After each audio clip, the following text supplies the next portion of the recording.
হাওড়া বর্ধমানে ভদ্রেশ্বরে হাওড়া বর্ধমান লাইনের একটি ট্রেনের ইঞ্জিন বিকল হয়ে যায় এবং যার ফলে ট্রেন চলাচল বন্ধ এবং দ্রুত সেই ইঞ্জিন সারানোর কাজ চলছে। কিন্তু এই সময় কতগুলো ট্রেন ওই লাইনে চলে এবং ওই লাইনে বেলাইন হয়ে যায় যখন ট্রেনের ইঞ্জিন, তারপরে কতটা সময় গেল এখনো পর্যন্ত, কতগুলো ট্রেন যায় ওই সময়, এতক্ষণ যে ট্রেন লাইন বন্ধ রয়েছে, ডাউন লাইন দিয়ে শুধুমাত্র ট্রেন চলছে, অর্থাৎ আপ লাইনে ট্রেন চলছে না, কতগুলো ট্রেন, কি অবস্থা, কতক্ষণে সারানো হবে, কি বলছে রেল কর্তৃপক্ষ?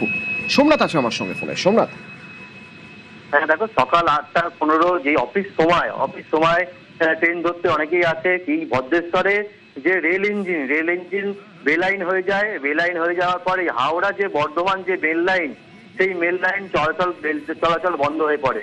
এবং এই যে অফিস যাত্রী যারা সকালবেলা অফিস যাওয়ার জন্য যারা ট্রেন ধরতে যাচ্ছে, এই যে সকাল 8:15 থেকে এখন প্রায় 9:15 হয়ে গেল, 1 ঘন্টা হয়ে গেল।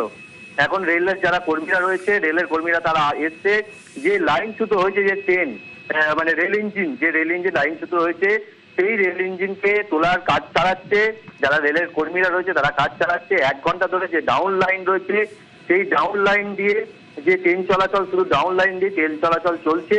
এবং যে রিভার্স লাইন এবং আপ লাইন এবং রিভার্স লাইন, সেই লাইনে যেহেতু ট্রেন চলাচল একদম বন্ধ রয়েছে, আপ লাইনে যেসব ট্রেন চলাচল যেগুলো হচ্ছে সেখানে একদম বন্ধ রয়েছে। যারা সকালবেলা যেসব অফিসে যাওয়ার জন্য এবং বিভিন্ন কাজের জন্য যারা উদ্দেশ্যে বেরিয়েছে, তাদের এই সমস্যার মধ্যে পড়তে হচ্ছে। এবং কতক্ষণের মধ্যে, দ্রুততার মধ্যে তারা রেল যারা কর্মীরা রয়েছে তারা জানাচ্ছে, দ্রুততার মধ্যে তারা কাজ শেষ করার চেষ্টা করছে এবং আগের মতো নর্মাল লাইন চলার চেষ্টা করাচ্ছে। ভিডিওটা তোলো তো ভালো করে।